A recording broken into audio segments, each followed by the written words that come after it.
les arroses. Oui, mais alors attention, parce que c'est là où il y a la deuxième grosse erreur des débutants.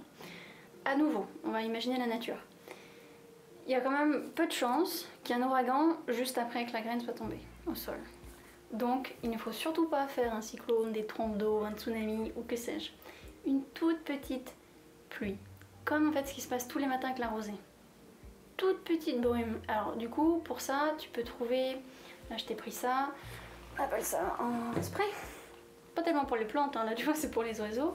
Mais bon voilà, un spray, un vaporisateur, pour faire une toute petite brume. Ne surtout pas à ce stade-là prendre un verre, une jarre, un arrosoir et puis boum. Alors là non, parce que déjà ça va être beaucoup trop d'eau par rapport à ce dont elles ont besoin. Et t'as vu, elles sont tellement petites et tellement faiblement recouvertes que si tu mets trop d'eau d'un coup, elles vont soit se coller contre les parois, soit sortir du pot, enfin vraiment elles vont plus du tout être protégées quoi. Là, je vois le caméraman qui grince des... Il a fait des semis ce week-end, peut-être avec un mauvais arrosage.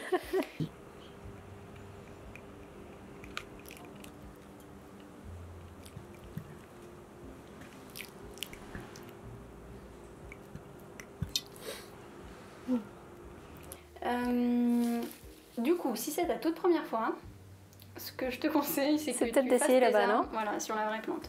De comment ça fonctionne une telle machine et de trouver la bonne pression avant de tester ça sur ton petit semis. Non, beaucoup trop fort. C'est beaucoup trop fort ça. Oula. Ah voilà. Ah, c'est pas mal ça, non?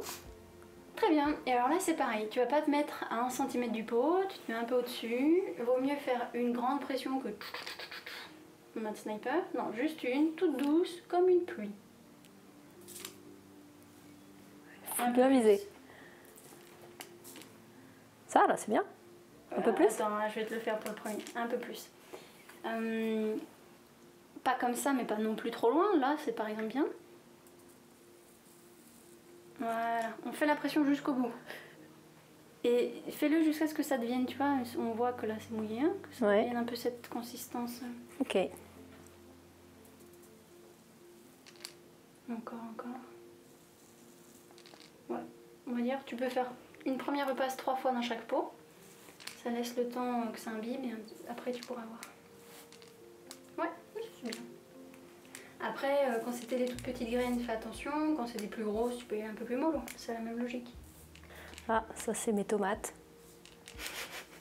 Faut faire attention. Et tu vois, regarde, là on voit que l'arrosage, ça a un peu enlevé la terre, qui se retrouve à nu. Ah oui. Donc bon, quand c'est le cas et que tu le remarques, il faut retasser. Voilà. Le terreau, je pense que tu l'as vu, hein, quand tu l'as touché la première fois, il est un petit peu humide. Oui. Il faut qu'il soit humide. Donc il faudra toujours bien le fermer, le sac, qu'il garde son humidité. Toutefois, ça va pas suffire, donc tu as arrosé une première fois. Si j'étais toi, dans une demi-heure, je donne une seconde couche, j'arrose encore un petit peu.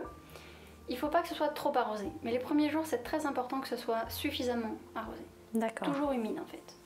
Et ah oui, un autre point encore majeur, on va voir ça rapidement. Tant que tu n'avais pas arrosé, tu aurais pu les mettre au placard, tu les ressortais au printemps prochain ou dans 3 ans, elles sont encore viables. Ah. Bah oui, parce que regarde, ce qui se passe là dans ton pot, c'est une réplique de ce qui se passe dans la nature. Donc, dans un sol, dans la nature, tu as des milliers ou des milliards de semences, par exemple comme ça, mais en dormance. Ouais. Elles attendent qu'il y ait les meilleures conditions propices, avec plein de facteurs, notamment l'arrosage. Tant que tu leur as pas donné l'arrosage, ou en tout cas l'arrosage suffisant dont elles ont besoin pour vivre, elles vont se mettre en dormance. Selon certaines espèces, on appelle ça plusieurs siècles, etc.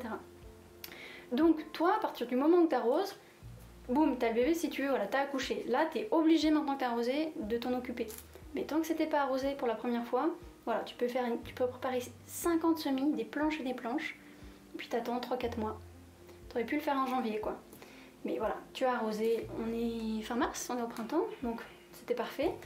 Le bon arrosage, et à partir de là, tous les jours, tu vas devoir arroser, jusqu'à ce qu'elle devienne, on l'a vu, ado, puis adulte.